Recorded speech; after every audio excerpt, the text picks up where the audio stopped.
So whenever I tell somebody I am going to talk about science of unhappiness, they say, no, it must be happiness, science of happiness. So it really creates a very big curiosity, why anybody want to talk about unhappiness. So my own thinking on this also started with a curiosity. So there are two questions which came to my mind. Why are we unhappy even when our basic needs are met? We get food, shelter, clothing, we are healthy, all of us who are here, they are fit. So maybe something biological is there which is still making us unhappy even when the basic needs are met. Then why do different people react differently to the same situation? So it is not purely a biological thing, Next is happiness versus unhappiness. I think a lot of books have been written and there are experts about happiness. So sometimes you feel, why worry about unhappiness? You work on happiness and unhappiness will go away, So there is a little difference between the two. Happiness is pursued by efforts, proactively. You work towards goals, you build relationships, you engage in meaningful activities, you pursue. You try to get happiness from what you do. Or responding to favorable outcomes. Happiness, that way, is effort plus response. Do anyone pursue unhappiness? No one. Actually, you cannot do also. If you just reflect, I want to be frustrated, I want to be angry, by telling yourself you cannot. So unhappiness arises as a response to external incidental cause. There is always a response to outside. If there is a sudden big traffic jam here coming half an hour, then you will be unhappy. Or if you have function in April in an open ground and you get rain, then you will be unhappy. So it is always a trigger to external incidental cause. Typically others' actions and behaviors and unfavorable situation and outcomes.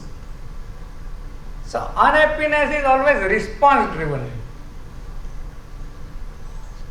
Happiness is built through effort.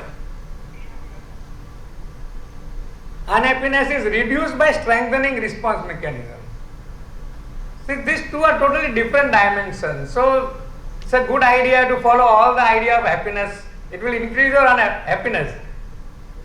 But nothing much will change about your frustration, annoyance, anger, because they are different mechanisms.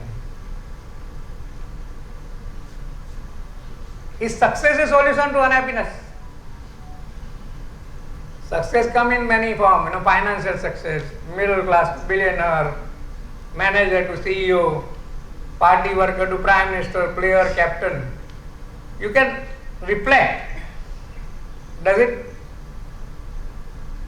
reduce unhappiness? Success may bring wealth, power, authority, fame, etc. and happiness. Definitely success will bring happiness, because if you have a lot of money and fame, so a lot of your aspiration you can do. So success definitely works on happiness. But there is no apparent correlation of success with that. All of you are quite senior, professionally successful. Can you feel that you have less frustration than the person reporting to you? Or the person to whom you report has a less frustration? So there is no connection virtually. So at the same level of success in the same situation, individual may be emotionally volatile or calm. Isn't it? I think you will have to reflect. This is more of a kind of a reflection type ideas. Then what can be the reason? The reason is default emotional framework. What is this emotional framework? What that individual's emotional framework? That is the reason. Now, what is the default emotional framework? Which is the driver of response. Natural forces which are driving your action, core element in life. First is attachment to outcome, results, things. This drives motivation. Like Manoj has a very strong motivation that I want to get exceptional work. That motivates you. Or in HR you might have targeted that I want attrition rate lower than this. So those are the things which motivates you. An expectation of people's behavior and situation. In anything you do, any plan, you will always have some expectation there. And when I go to a customer, whether I will get the orders or not, or how the situation is there if you are traveling. So that kind of gives a direction. Third is ego, identity, self-image, role. It drives ownership. Like what we stand for. Like we can say Aarti industry, we are value-based organization. So we stand for that. We have our values, care, integration. Excellent.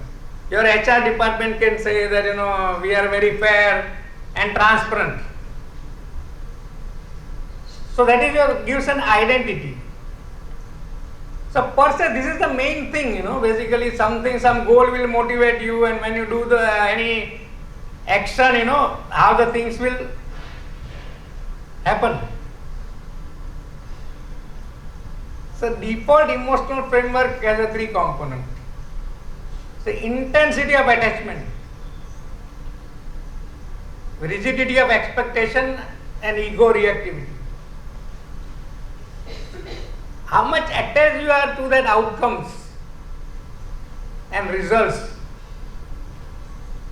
All of us can have a lot of goals and all, but chances are that whether we will succeed or not, some of us may be able to reach, some may not be able to reach. So how much you are attached to that. And rigidity of expectation. That you have that this person should behave like this. But this is your own assessment. But if that doesn't happen, then how much rigid you are in your expectation. No, this has to be like that. This has to happen like this. And ego reactivity. If somebody tells you something which you feel, no, you are not like that. Somebody tell you are dumb. Then how much you react.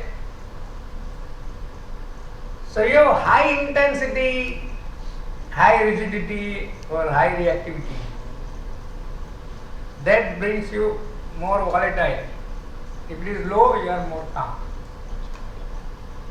Per se, attachment, expectation and ego, they are not bad. Actually, that's what drives us.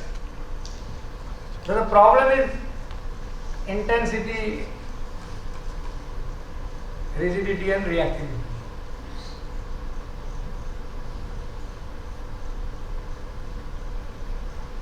Emotional resilience. In the title, I put organization performance and emotional resilience. So what does that mean? Emotional resilience, what it looks like. Emotional resilience is basically how frequently you get disturbed. Then intensity of your reaction and recovery time, and how fast you can come to normal. So that's how it will show up, emotional resilience. But what drives the emotional resilience is your default emotional framework. That is intensity of attachment, rigidity and ego. So your default emotional framework determines your baseline emotional resilience. Why I am calling it baseline? We will go into detail in evolution, but if you have knowing somebody for 10, 20, 25 years, the response will be similar. It will not change much. It kind of a baseline, it becomes a kind of a default. Now what is the unhappiness impact? You can say, no, I'm fine, I get frustrated, angry, so what?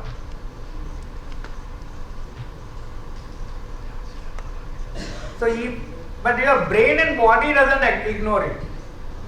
You may be fine with all the emotional discomfort. I don't care about that. Even if you don't want to care about it, but brain and body cares about it. There is a collateral cognitive impact, because this consumes your brain energy. All these unhappiness emotions are also happening in brain.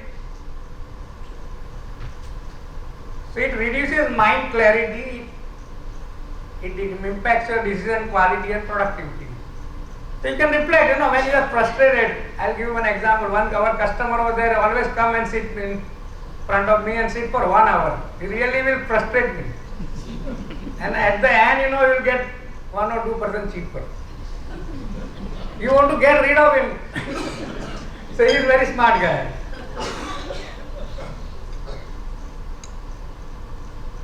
Then potentially consequential impact. If you have sustained stress, hate, bitterness, it releases stress hormones like cortisol. And that has impact on your cardiology, your immunology, your digestive system. This is a medical, physiological science. It is coming from that. So it impacts your health. It impacts your relationship. Tone and content affect others. When you are frustrated, then somebody else comes, then you will get angry. Your wife has made very good food which you like, and you are frustrated. Then you say, all the time you are making this only, I like so many other things. So it affects the tone and content which you will do otherwise. So this unhappiness has impact. So what I have made is optimal emotional zone is calm to joy. Your mind clarity is best here.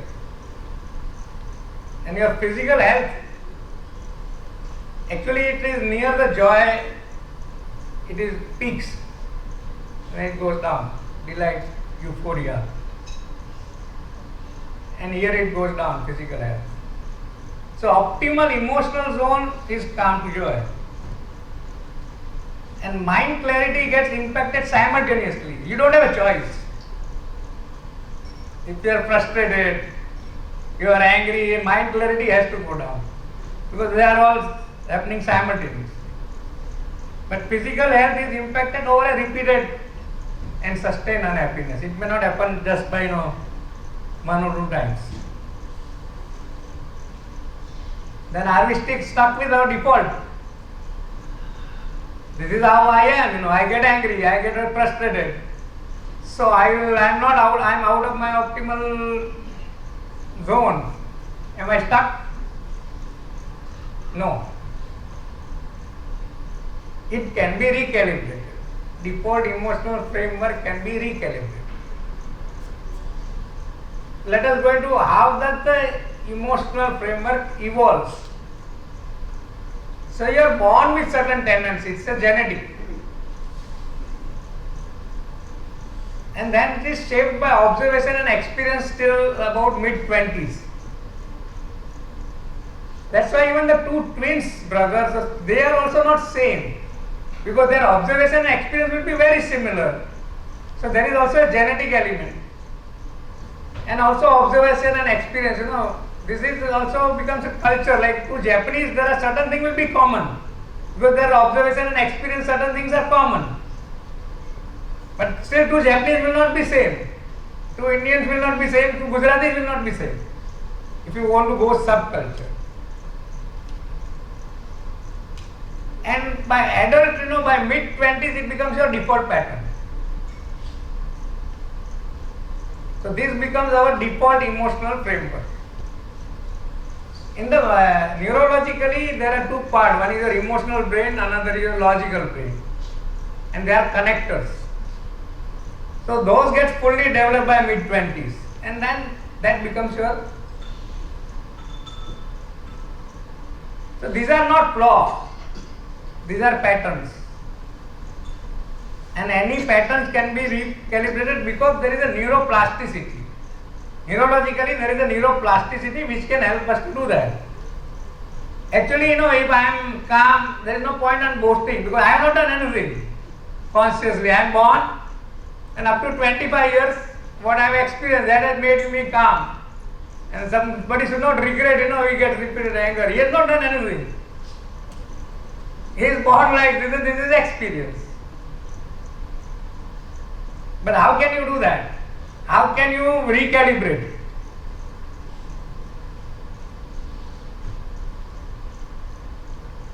So there is a two-step process. First is DDC. Deal disturbance calmly. Pause few seconds and don't react immediately. Human have that advantage between animals and humans. Animals will on stimulus virtually they will respond immediately, but human can have a small gap where you can pause. Then you name the emotion. I am feeling angry, and calm down. It's a very unique thing. When I tell yourself I am angry, my anger goes down. If I tell I am frustrated, my frustration goes down. Because when you say I am angry, your logical brain is going in speaking I am angry. It doesn't feed into emotional brain. This is a pure science.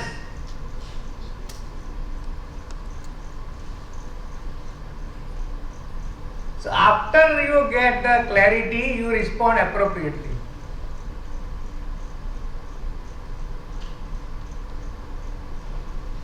So deal disturbance calmly interrupts your default reaction and creates space for better response. Otherwise, in your frustration mode or annoyance and all, your response will be always impacted. Second step is ALM. Analyze, learn and move on. First analysis what we have to do is, was this due to my unreasonable attachment, expectation or ego? You can do a checklist. Nothing else disturbs you except these three things.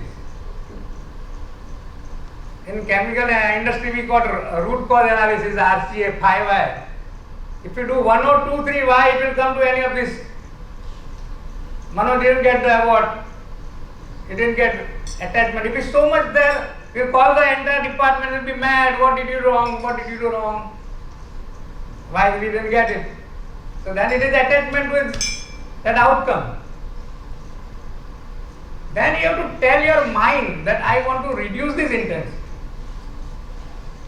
So mind also listens to you. So you have to tell your mind that I need to reduce this. And then objectively analyze the external incidental cause. Usually outcome, behavior and situation. Once you remove that, then only you can objectively analyze that why you didn't get the award and what we did miss. Then you learn what can I handle better next time. So what is in my control? And third is move on. Don't carry emotional residue. And let go consciously. Your default emotional framework will not allow you to let go. Your bitterness or hate or sulking.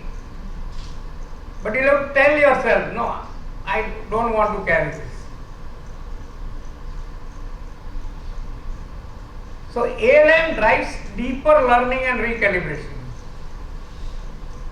So once you remove the emotions, your objectivity will increase. So your learning will be much deeper. And recalibration. So these are the two steps.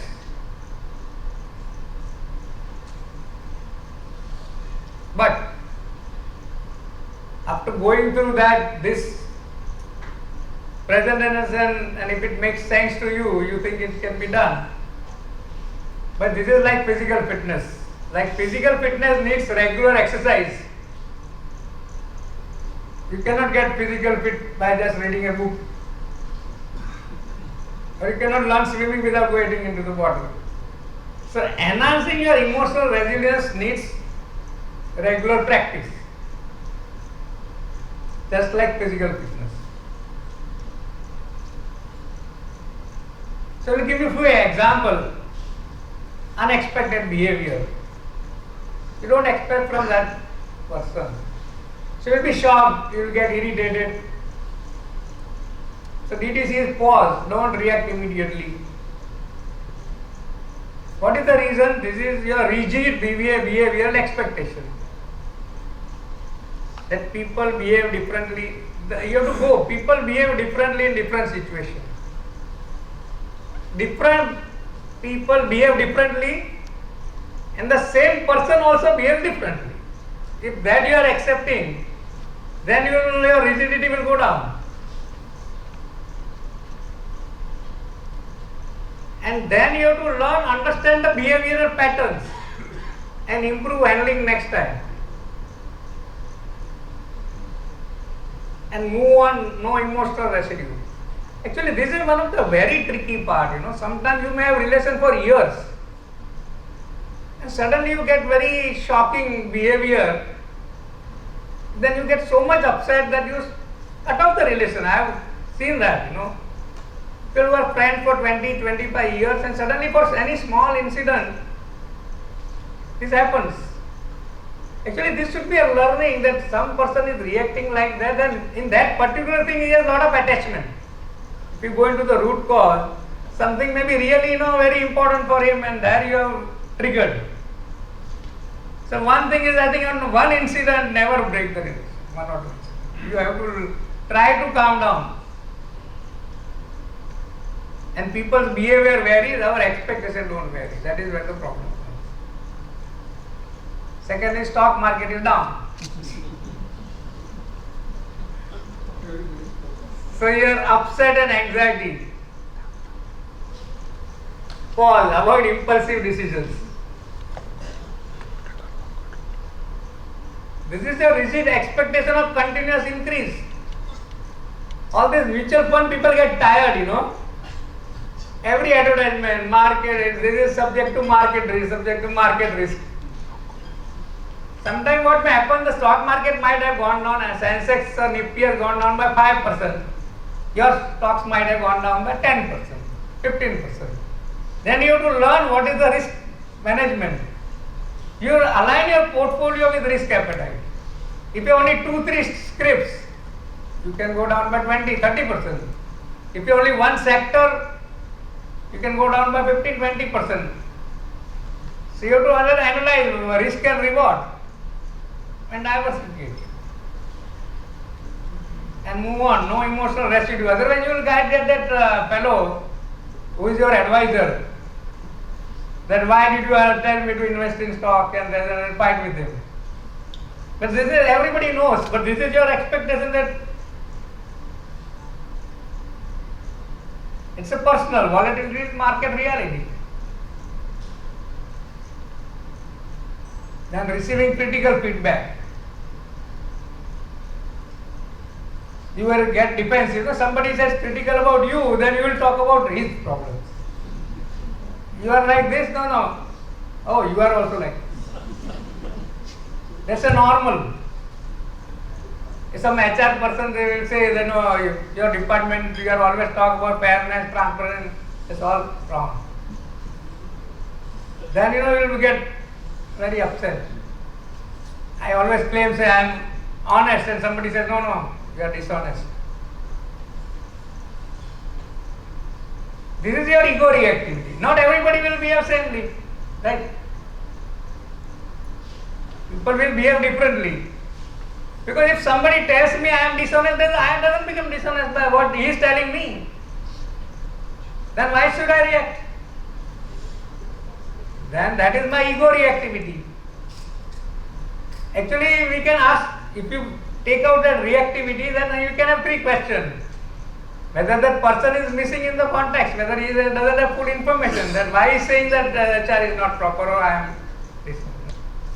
Or there is a pattern, that person is very used to giving loose comments. Then you can ignore, or there is some truth. You might have imagination of, or you might have your own image that I am like this, my organization is like that, my department is like that. But in reality, sometimes it may not be 100%. So maybe there is some truth in that.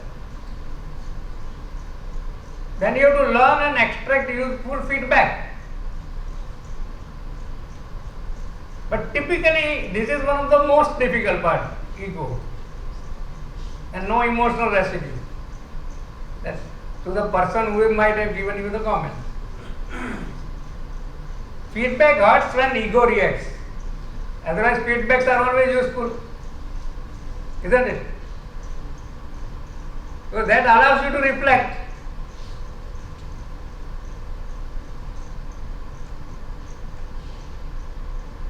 This DDC and ALM, what they really mean, it doesn't mean that you accept bad behavior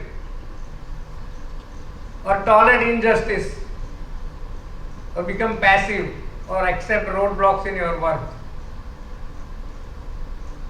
What it means is you restore your mind clarity, respond more effectively, learn deeply, and move on without emotional residue.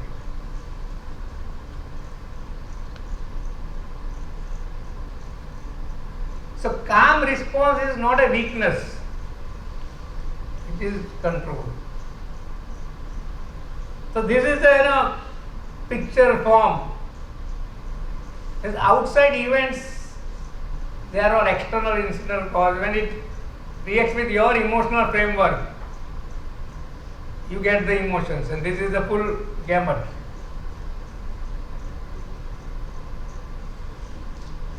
So if you do this practice, DDC and ALM, recalibrate, then you can move towards, you will be more towards the optimal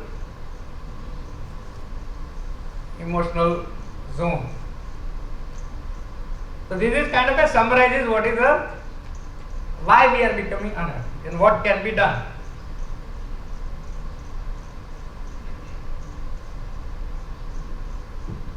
Science of unhappiness helps us respond better to external disturbance. But life is not lived in response, na?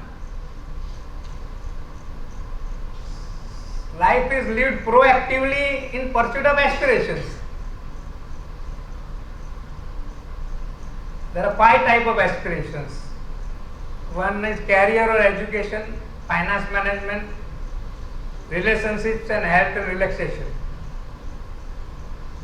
If you do anything you imagine, everything will fall in this pile. You are sleeping, you are relaxing. If you are eating food, it is your health. So I added one more, ALD, act with learning and diligence. Act is action to achieve the outcome or aspirations. You do with learning, proactively, your proactive learning, and from the disturbance, ALM, analyze, learn and move on. And D is diligence, focus, thorough and consistent effort. Now when you make effort, you may get disturbance. Then you follow this, deal disturbance calmly, analyze, learn and move on, and act with learning and diligence. This is the circle. Calm, learn, act. When you act, get some more disturbance, again calm, learn, act. New disturbance.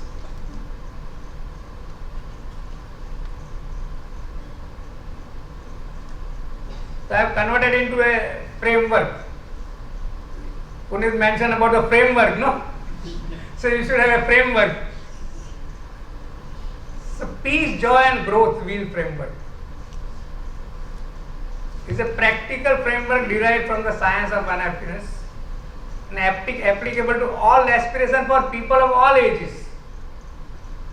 Because it's purely on your psychology and neurology based.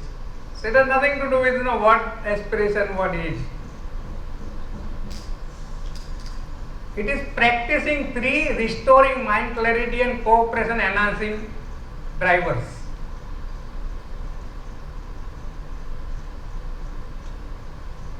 First you get peace through DDC, you calm down from all the disturbances.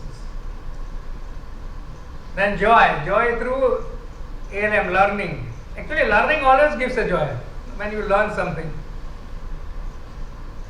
And growth through action. So that's what I am calling peace, joy, growth. This is your wheel. When you are doing some action, this is DDC. You calm down, you get peace. Then you learn and you have joy of learning. So this is how the wheel moves and the life moves. And this enhances your emotional resilience.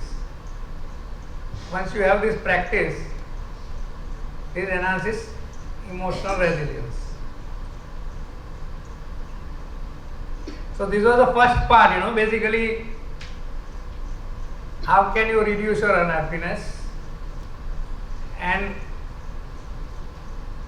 get into more productive, better relationships.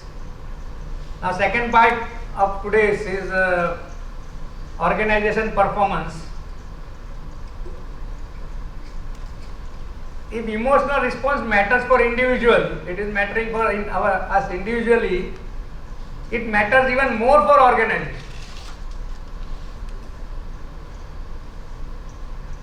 So what is an organization? Organization is a group of individuals working towards a shared goal, right? Whether it is for financial or non-financial. An ideal organization performance, each individual performs to their full potential and collectively they exceed their potential. Correct? This will be the ideal. So I have made one equation. Organization performance is a pi factor. G, E, F, R, O, C, and I. These general emotional factors. General external factors. Like this Iran war is an external factor. It is going to impact you. Or somebody putting 50% duty or COVID. These are external factors. R is resources, which can be tangible resources, intangible resources, assets, your people, they are tangible. Intangible will be your IP, your customers, brands. O is organization system, structure, processes. C is collective behavior and I is individual. So these everybody knows, but these are the two factors also impacts the performance. That's where the engagement and everything comes in. That's why we make all the effort for that. So organization and value and culture are important drivers of behavior. Why values are not reflected in actual behavior? Everybody puts a good value in the website, and so many places. These are common observations. Values are defined, communicated, but not consistently practiced. The typical explanation at surface level will be there is a lack of awareness, there is lack of enforcement, there is lack of training. This you feel is the reason. The deeper reality is there is an organization default emotional framework which overrides the declared values.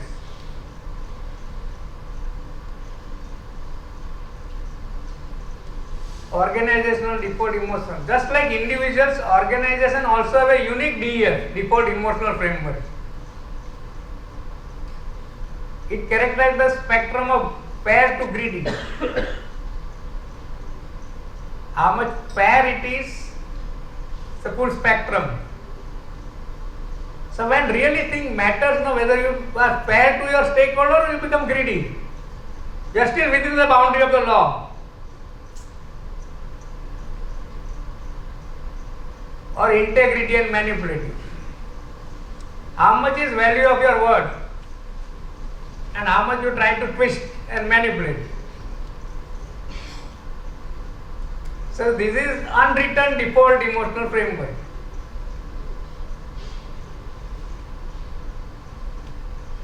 And this default emotional framework is shaped significantly by leadership behavior. CEO and CXO. This is much top driven. That's why a lot of time, if the CEO and all change, this will change. Because this come from top. This organization DEF triggers the stakeholder response. This is unwritten default emotional framework, and everybody, your customer also, if you feel you are greedy, your supplier, if you know you are more greedy or manipulative, then they will also try to act accordingly, or even the employees. So on a long term horizon, fairness and high integrity gives better performance. On a long term, I will give an example. In 2011 earthquake, Japan, our competitor was in Japan near Tokyo. His plant got impacted, and our customers were in Japan and US and all. Their plant didn't get impacted, and price of the product doubled. When price gets double, your profit gets 7 to 8 times. With my margin is around say 15 to 20%. Then we have a contractual obligation, raw material plus my raw material didn't change. So we continued with that contract. There was spot market. We are selling in spot market. We are getting 8-10 times profit. We could have manipulated. My plant is not working, whatever, and give less to the contractual customers. But we didn't do that. And after 15 years, our business with those customers is 5 times. So that is where, this fair and integrity for any organization in a longer run. Sometimes people ask, no, this particular organization is very successful, but it is very greedy. It is manipulative. Then my answer to that is, they would be more successful than they are if they are fair and integrity. So don't go by the wrong example that these are successful because they are greedy and manipulative, so I also want to do that. So values has to align with your business goals. Now something which I like personally may not meet.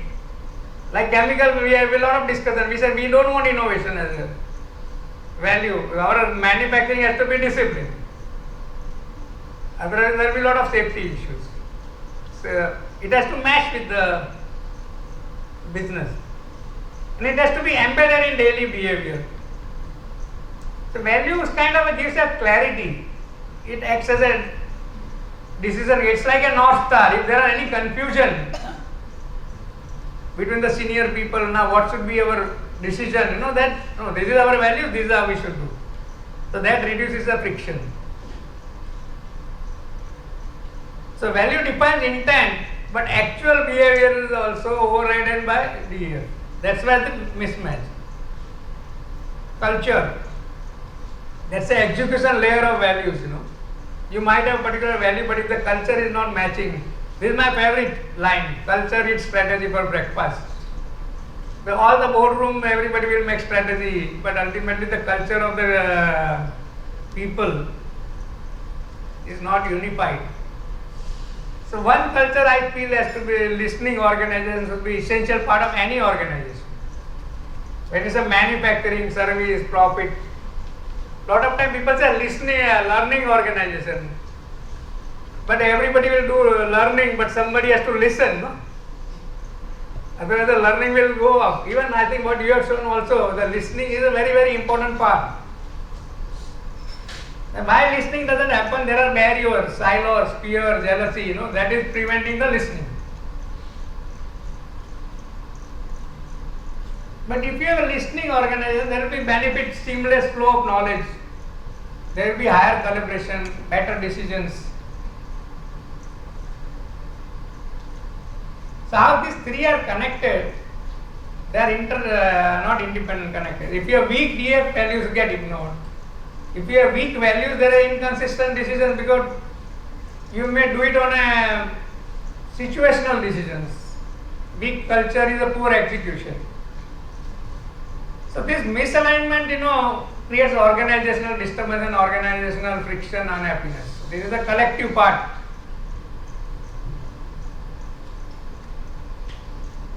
That is very interesting. Peace versus performance. Do we have to choose? Yesterday I was with a CEO and we had a discussion that peace and ambition cannot go together. Isn't it? That's the general view. Then I said I don't want to open up the suspense yesterday, so I will do it today. No.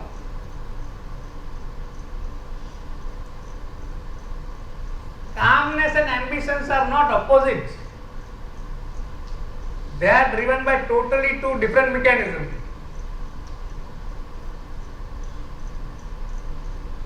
Effort drives the performance and the response drives emotional stability. So these are totally two different dimensions. So you don't need to reduce ambition to gain peace. Don't get into that misconception. Then why does the myth exist? This is a very, very popular view. There are two key phenomena which has made this myth. First is amplification principle. As responsibility increases, the impact of decision increases and the response becomes more visible. The senior people, a cricket captain, his decisions will be more visible, or the chief minister compared to the other ministers or CEO. So it's a visible and there is a visibility bias. You notice volatility, anger, aggressiveness, urgency, they are visible. And calm behavior is not that much visible. If you US president, who will remember? You will remember very calm or very aggressive, or prime minister or anybody. So visibility, there is a visibility bias. That's why we feel that if you want to go to top, you have to be very aggressive. Then only you can reach. So success, higher performance miss. So this has happened because of this visibility bias. But visibility is not equal to effectiveness, isn't it? That we are seeing. And there is one more thing called visibility paradox. This reactive behavior looks impressive from a distance. But calm leadership builds trust up close. If you really ask the people to whom you would like to work, inner circle, they would like to work with the calm leader, with whom you can discuss things, brainstorm. Otherwise, the other leader, if anything goes wrong, he will just fire everybody and without even listening. So volatility attracts attention, but calmness builds cooperation. So in reality, calmness improves clarity, it improves decision quality and increases cooperation. So better long-term performance.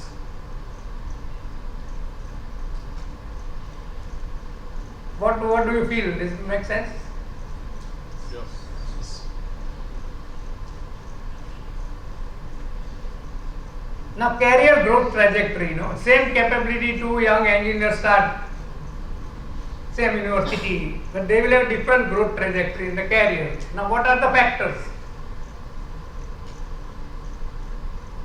First is two factors: learning attitude and drive for growth. Once you go into how much you want to learn more about your own job or anything else, what is your learning attitude? And another is drive, the passion. No, I don't want to grow, I am ready to take more responsibilities. more skills which are not your direct skills. So that drives your growth speed. There is one more factor.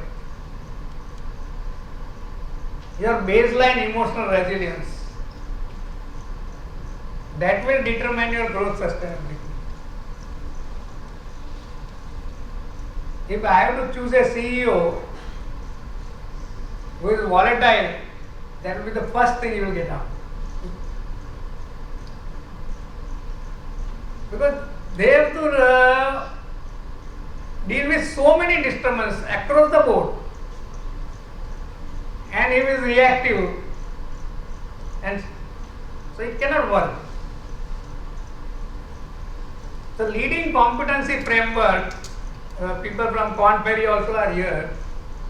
Korn Ferry, McKinsey, they have all highlighted response to pressure as a critical leadership capability. So these have been identified also. It is not something which I am coming out new. So all the competency framework also has identified that this is required.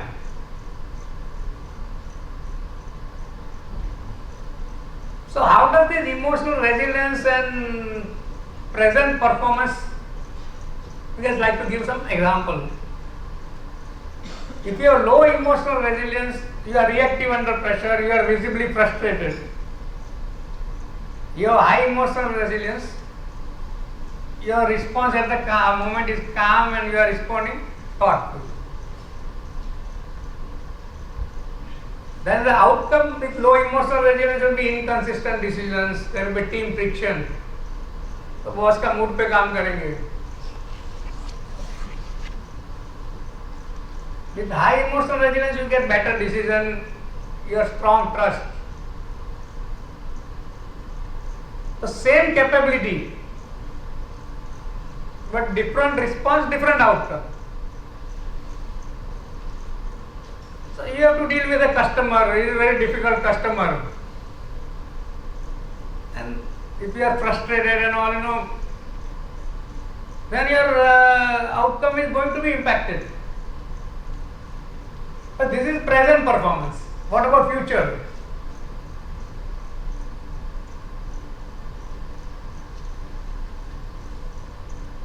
Actually, when we get upset, when your result is not as per your original expectation, or your behavior, there is a gap between your behavior or situation, what you thought. So that is the time where you need the maximum learning objectively. But low emotional resilience, the learning will be, because there will be bias, incomplete analysis. And there will be emotional residue, they will carry it forward. So you are learning why your actual against expectation, why the situation and behavior is different. That requires much more objective learning. That doesn't happen.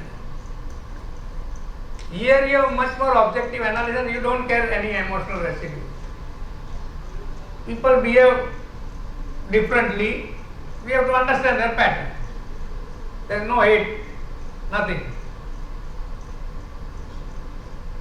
And this can give a repeated expectation gap if you have low emotion, and possibility of burnout and performance volatility.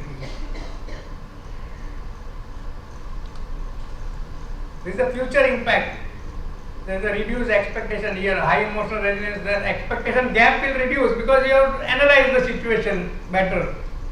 There will be reduced disturbance and sustained performance. So these are high performers, but they are stressed.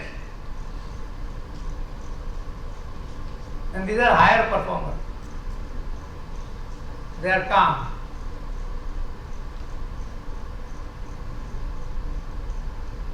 Same capability, but different emotional resilience. This is a different sustained performance. Then what should we do?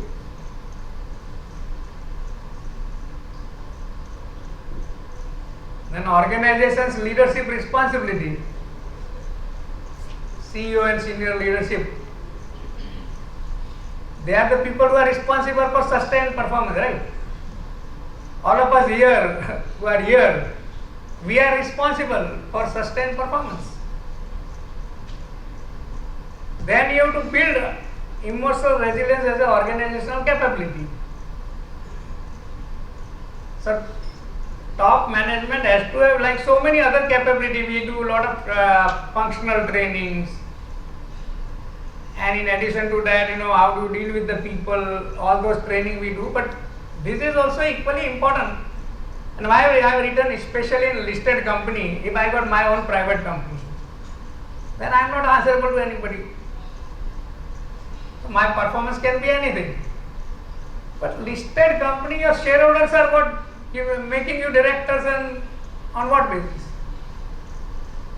They make you directors and CEO to give sustained performance. And if the emotional resilience is impacting your sustained performance, then it becomes it is not an employee well-being. This is a hardcore performance in rupees. In dealing with the difficult customers, suppliers, bankers, situations, the person with low emotional resilience. So you have to go transform performer to calm higher performer. As an organization, this has to come as one of the capability. So what should be done? This is just idea. That has to be a fourfold factor. One is awareness, make it visible. Posters, visual cues, email footers. Calm the mind, learn deeply, act wisely. It has to be, a visual. Then it has to become conversational. Use common language. Let us pause, analyze, respond. In a meeting, somebody is getting upset. Somebody else has to tell. Let us pause. Calm down. Let us understand, analyze. So that has to become a language within the organization. And practice. You have to make a habit. Apply deal disturbance calmly in real time. And use ALM, analyze, learn and movement reflection. So this has to be, ALM has to be done, analysis, learn, and move on immediately or at the end of the day. This is what is going to increase your baseline emotional resilience. And this is purely also a psychological and neuroscience. You can increase by this reflection. Fourth is reinforcement. Make it cultural, leadership role modeling. Recognize calm, thoughtful response. Reduce reactive language, hate, blame. So you have to have this four-pronged approach for general emotional resilience enhancement. But for senior leaders, we have to have a focused approach because their performance has a huge impact on the company's performance. And they are more visible also. There is higher pressure, greater visibility, amplified impact of this. And these are the people you don't want them to burn out. Correct. Actually, all the HR people, senior executives are here, professionals. One of the important role is that your key people who are high performer, they should not get burned out. They have to build a habit of calm and open dialogue. Use self and 360-degree feedback. And include emotional resilience in performance discussion. So there has to be a specific efforts. Because at senior level, response and capability both matter equally. Only capability, but people are not able to respond effectively to something what you are expected or what you thought will happen. If it doesn't happen. So actually this has to, charity begins at home. This has to start from us because we are the senior most.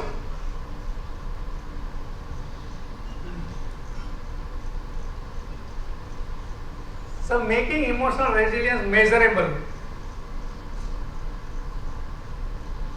This is right. Up till now, this has not been coined, so I am just coining this. Emotional resilience quotient. A measure of response capability under pressure. This is a 5 dimension. This is the frequency of how often the person is getting disturbed. What is the intensity? How fast he is recovering? And whether his response quality is improving by less reactivity, and whether the learning is high. This can be the 5 dimension. This is application, leadership self-assessment, 360-degree feedback, development planning. So this is still under, we'll have to develop this and pilot this as a system, ERQ.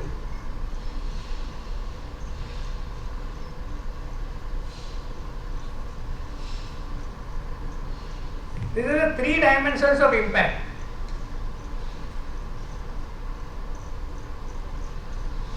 First is personal life. It reduces your emotional discomfort. It improves clarity and learning and better relationship. Family and parenting.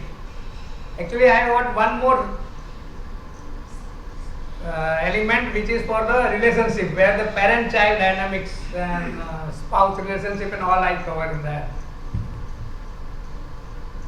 So here it can create emotional safety for children, encourage open communication, build resilience in next generation, better spouse connection, lifelong parent-child relationship, and professional life. Sustain performance, better cooperation, stronger career growth. So if you do for one, it is going to have impact on everywhere, actually, because that inherently you are changing your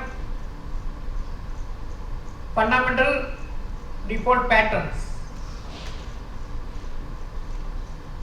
So this is not just a professional capability, it is a life capability.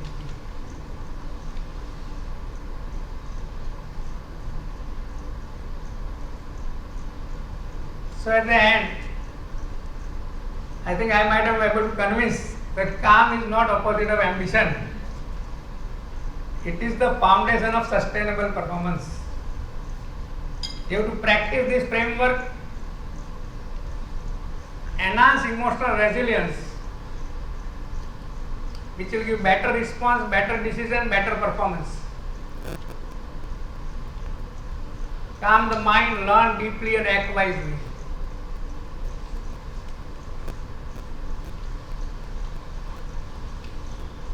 So Bhavesh Mehta is the inspiration, is not that his son has come today, and Ajay is here, who has done, jointly we have been working on this presentation. One just caveat that this is presentation only to understand the concept of unhappiness. For complex issues like anxiety, trauma, depression, you have to consult a professional. So those problems are, why I will tell you why. They are not related to response. People who have an anxiety or depression, it is not directly to something what is happening outside. It is much more deeper psychological issues. So that is the professional help is required. But what we are trying to have covered here is the normal, typical response to external and incidental cause which all of us do. So it should not be considered that this is a panacea for everything else. Those are the real deeper psychological. Just like you have a heart issue. So those are deeper psychological issues. So you need to consult a professional. So thank you, and if any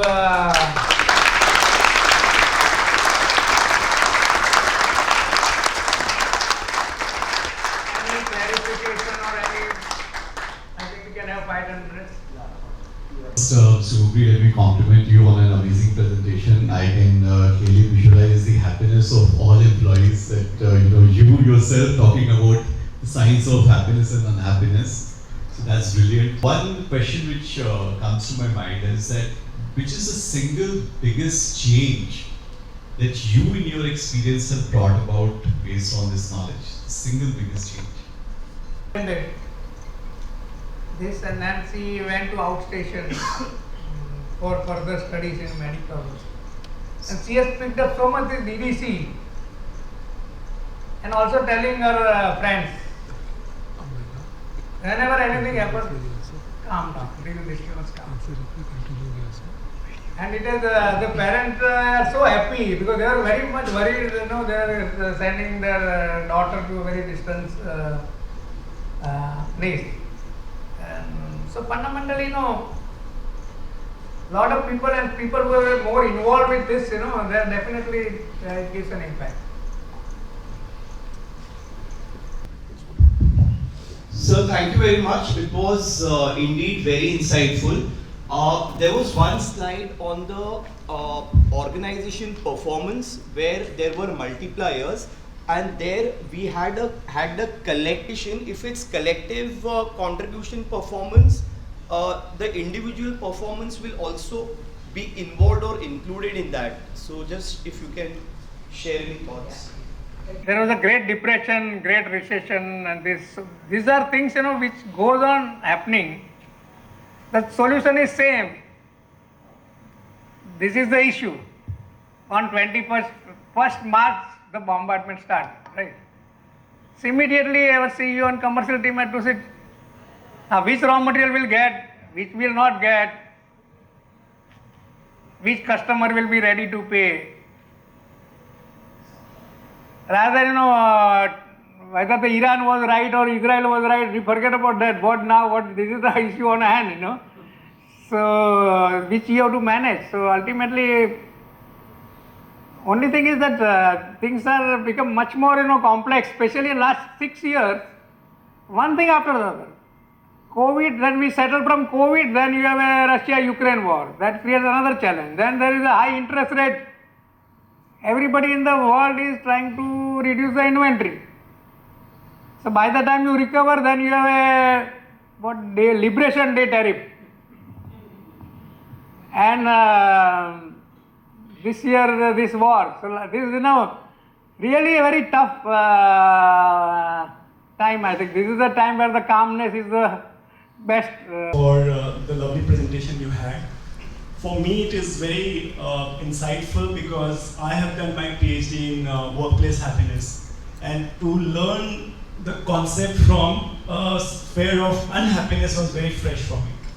The one question which I wanted to ask you, you spoke about neuroplasticity, and there is also a concept of set point in happiness. Some people are born happy and some people are born pessimistic.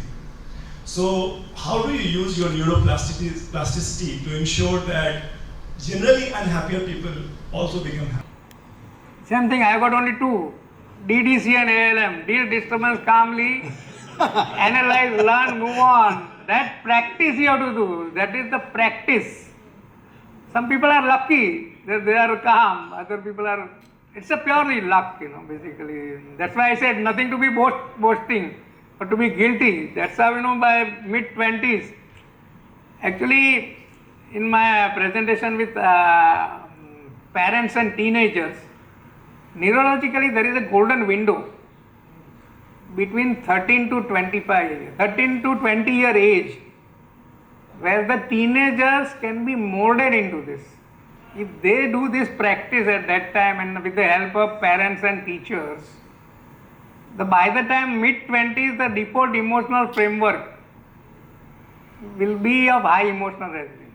So what I had to put in there, that is the best gift a parent and the teachers can give it to a student is to increase their emotional resilience. That is also neurologically, because by 13, their emotional brain gets fully developed.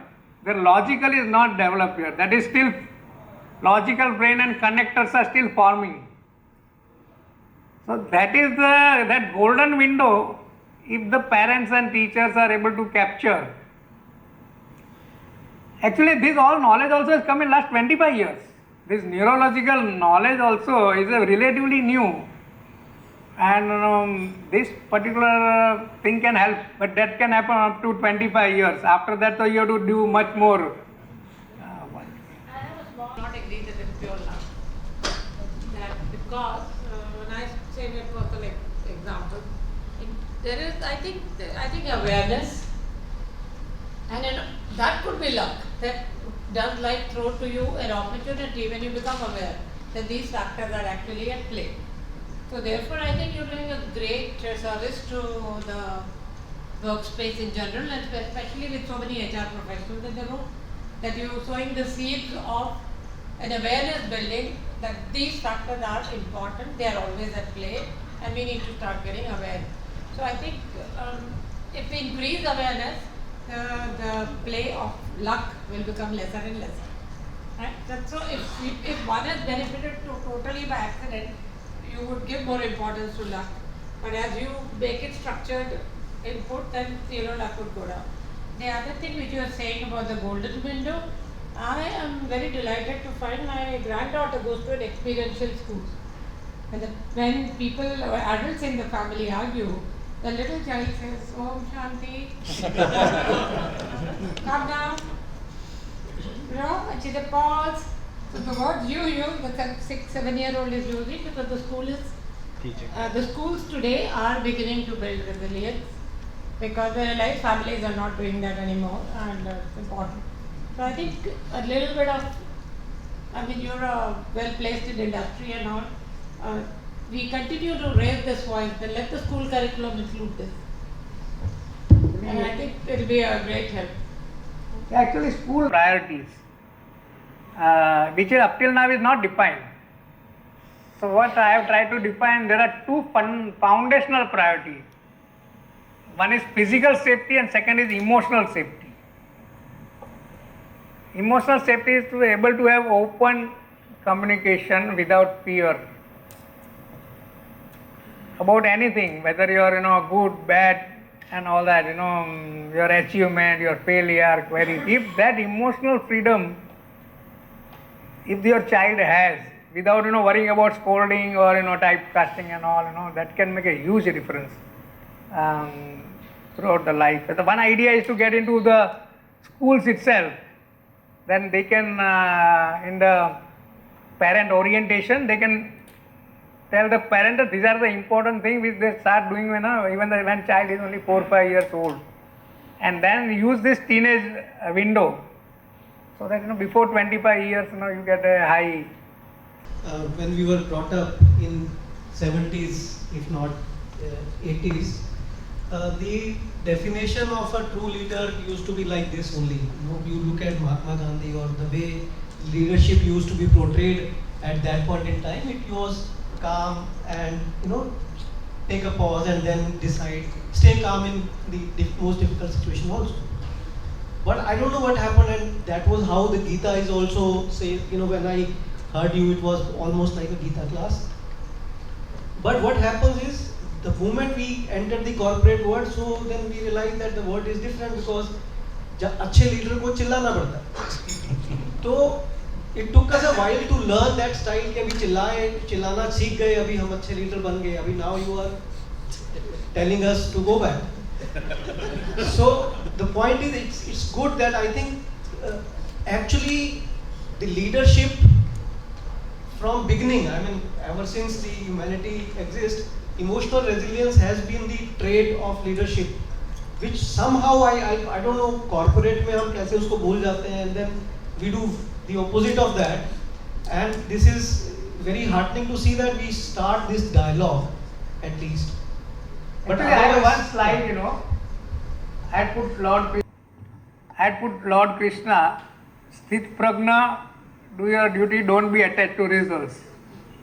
And Lord Buddha, Ichha is Sab Dukkha Mula attachment. And Lord Mahavir, that greed and pride. So greed, pride, attachment are the cause of unhappiness. That is known for centuries actually. So that's a very ancient wisdom, but somewhere it has been lost that, its impact. This not only makes you unhappy, it impacts your performance, your health and relations. Absolutely. That's why it will always be a good idea to Things that you said in one of your early slides was, people don't chase unhappiness or don't seek out. I think one of the things which causes unhappiness and which is probably self-created is setting your own expectation at a level which is not comparable to your capability or circumstances or whatever, and that makes you unhappy. So to that extent, there are people who sort of go and make themselves unhappy or chase unhappiness to that extent. I don't know whether you agree with that or not, but that's my that falls under, that falls under the category of attachment to outcome. The intensity of attachment to outcome, that you feel that I should achieve this much in my career or my skill set, even in a hobby. So this is the outcome I want, and I am not getting that outcome, then my attachment to that particular outcome which disturbs you. So where it is not an external in a way, it is an outcome on your own skills and on your own career. This was one of the first comments that I made. Of course, you addressed a lot of it later on, but thank you, I think. I had put Lord Krishna, Sthit Pragna, and respond with patience and take things easy. The world around keeps knocking in today's situation and makes the person more restless. Somebody was just, I think Manish just said, that we've come to a situation where we're perhaps going back to where we started from, but perhaps the environment at that time was a little more patient. I think today the competitiveness, the aggression is far more stronger, that is creating imbalance and impatience in people. So my point of reflection is that while one will attain calm within, how does one manage the environment which today is valuing aggression, which today is maybe fostering aggression and complexity? So that's the external world. आप अंदर शांति ले सकते हैं या कोशिश कर सकते हैं. I think it's a brilliant starter. But बाहर की दुनिया जब आपको तेज आंच पे पकाएगी, तो उस समय what does a person do? Would it take more effort than earlier? What are your views? I think that will be important for us as we conclude this session. And thank you very much for this insight. Thank you. What are your views? I think that will be. Actually one important thing when it come now, where HR, now it is a responsibility to HR that visibility bias doesn't get in. There is a clear-cut visibility bias that people who are aggressive, they are more visible, and sometimes they will get promoted because of that. So HR has to visualize that they are a calm performer and they are also aggressive performer because of their visibility. So that doesn't move them up, and then the organization suffers because ultimately, so that particular insight, somewhere the people processes should mostly it will be there, but maybe it can be further strengthened. But it is a visibility bias. Clear-cut, volatile leaders, the people. That's why you always feel for to go up. So you and CVG as well since last 29 years. And somebody asked what's the shift that you have brought in yourself. It's not about internal validation, but it's again external validation which really matters a lot. And what I could see from the year 12 to 18, and then 6 years down the line from 18 to 24, and now the journey from 24 to I think 30, in fact, there have been a lot of shifts that I could see in RVG.